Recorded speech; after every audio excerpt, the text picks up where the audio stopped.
Well, did you hear about this? The Justice Department labeling New York City, Portland, and Seattle anarchist jurisdictions and is now reviewing their federal funding. Attorney General Bill Barr explaining, quote, when state and local leaders impede their own law enforcement officers and agencies from doing their jobs, it endangers innocent citizens who deserve to be protected, including those who are trying to peacefully assemble and protest. We cannot allow federal tax dollars to be wasted when the safety of the citizenry hangs in the balance. Here to react is Seattle Police Officers Guild President Mike Solan, former NYPD Detective Oscar Odom, and retired Dallas Police Officer Simone Wingo. If we could start with you, Simone.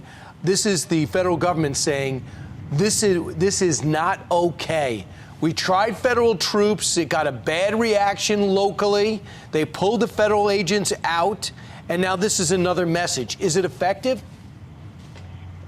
Well, I tell you what, honestly, these cities have failed the citizens by far. You know, and this is the federal government's answer to defunding.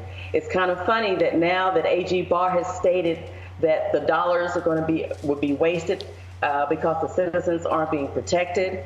And now these cities are crying, this is so unfair. So how unfair is it? You're wanting to defund the police departments in your cities. You know, you're allowing people to be murdered, raped, robbed on the streets and pulling the police officers back. Right. You know, I think it's a twofold. You know, it's bad on one hand and it's good on the other. But it's who's going to really, you know, who is it going to really help if you do this? It's really a hard thing to look at. I tell you, what's really unfair is to keep the police away when people are needing help. Absolutely. Dr. Odom, the NYPD basically told everybody to stand down, let everyone blow off steam. They took $1 billion out of the budget.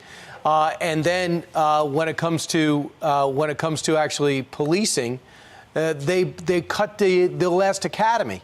Why should the president step up?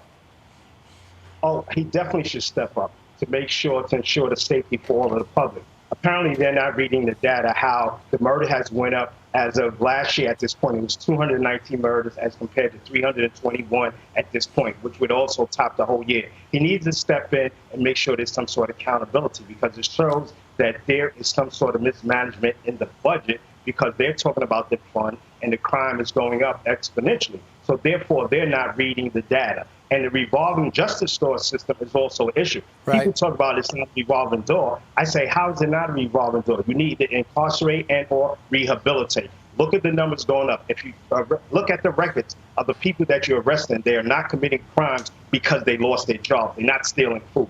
So they need to look at that and look at the data. Yeah, I'm looking at the CEOs wrote a letter, said, hey, Mr. Mayor, we want to come back, but you got to clean up the streets because you stopped picking up the sanitation, and you got to crack down on crime. And he said, well, I'm out of money. I've never seen such lack of leadership. Excuse me, check that. I saw the lack of leadership in Seattle. Mike Solan, that's your cue.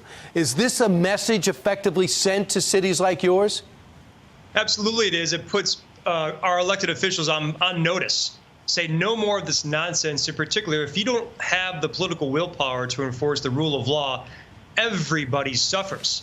And it's quite clear that this reasonable community in Seattle want public safety, right? Because we are not supported right now. That's why we started StopDefunding.com right now.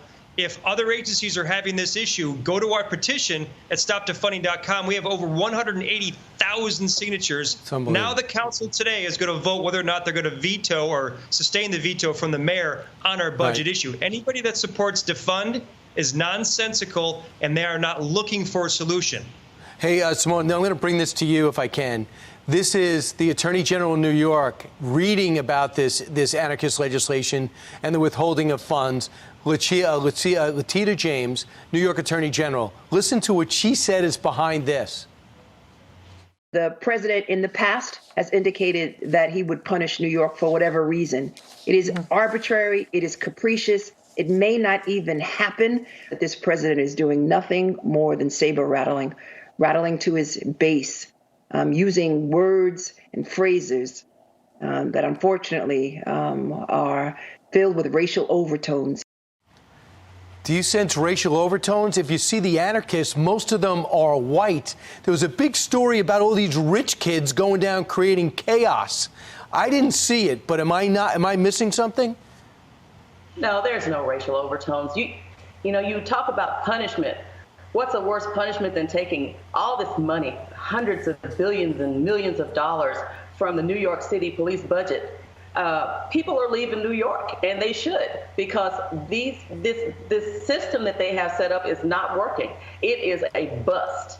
And so now you want to call it racial. You want to pull the race card, and it has nothing to do with race.